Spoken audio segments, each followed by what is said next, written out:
So when you think about classic American booze, your brain might go for something like Kentucky bourbon, maybe an ice cold Budweiser. If you're feeling basic, possibly a handle of Tito's. What if I told you the most quintessentially American alcohol ever made is completely unavailable in its original form, incredibly hard to find in its modern equivalent, and its entire history is basically tied to a Disney-fied folk hero? Today, on the History of Booze, we're drinking to Johnny Appleseed, a character you may remember as a cartoon, merrily skipping across America with a tin pot on his head, barefoot, throwing apple seeds everywhere. But the real man, John Chapman, like any good legend, is far more interesting than what you've seen on TV. He was basically America's first land mogul and spent all his time supporting one of America's great traditions, getting hammered. John's story starts out like many great 18th century biographies. Depressing. Born in 1774, at the age of only 2, his mother would pass away shortly after giving birth to his little brother, who also died, leaving behind only John and his father Nathaniel.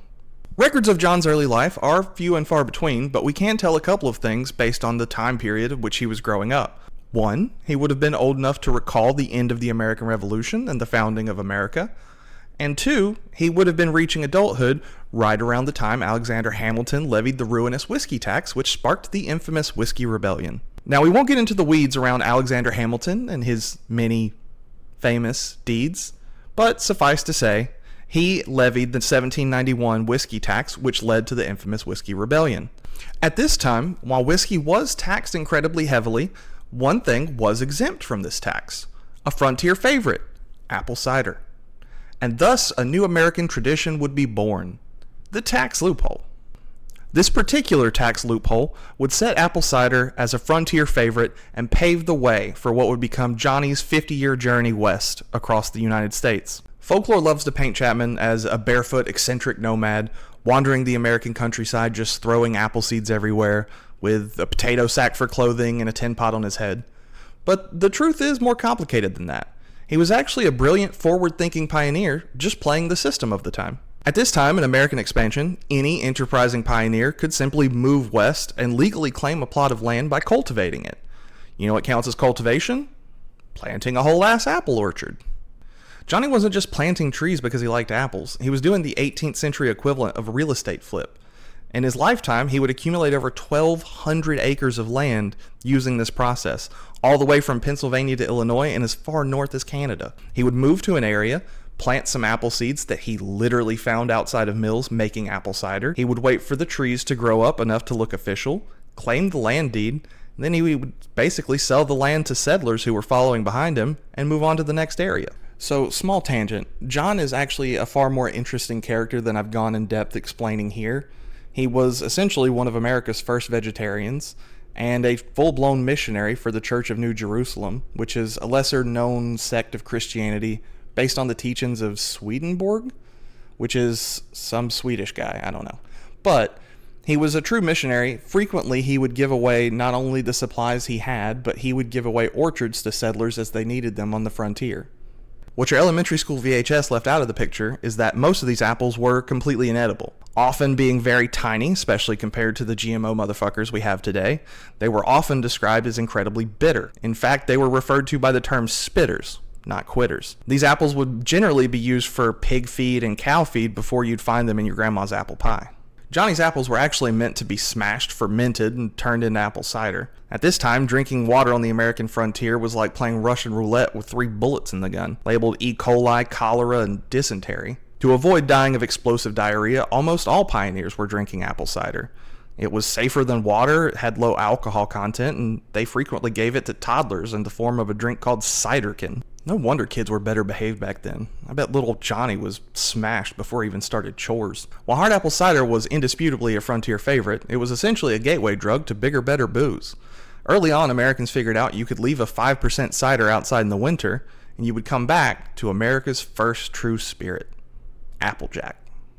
While Johnny Appleseed obviously wasn't an apple moonshiner, the apples that he planted were most definitely used for making apple cider, and Applejack was a very common drink amongst the frontiersmen, so his link to it, while tangential, is still very real. So while there's no historical proof that Johnny himself was a bootlegging baron, we do know for sure that he was providing the raw materials for the frontiersmen who were constantly getting hammered. At the time, if you wanted to make whiskey or rum, you needed things like copper pots and stills, condensers and huge vats, not to mention a large amount of money to cover the setup and the colonial equivalent of the IRS. But many of the frontiersmen were pretty broke. A lot of them were moving west because they couldn't afford to live in the ever-expanding cities as they got more expensive day by day. Thus, the American frontiersmen started a wonderfully simple process called freeze distillation, or jacking. Not like that. The process was pretty simple. Essentially, you just wait for winter, roll out a barrel of your apple cider and leave it in the cold. After some time, the water would freeze, leaving behind only a concentrated apple cider known as Applejack. Congratulations, you're practically Popcorn Sutton. Applejack was so popular during this era that Laird & Company, America's first distillery, literally permit number 1 from the federal government, was known for making Applejack.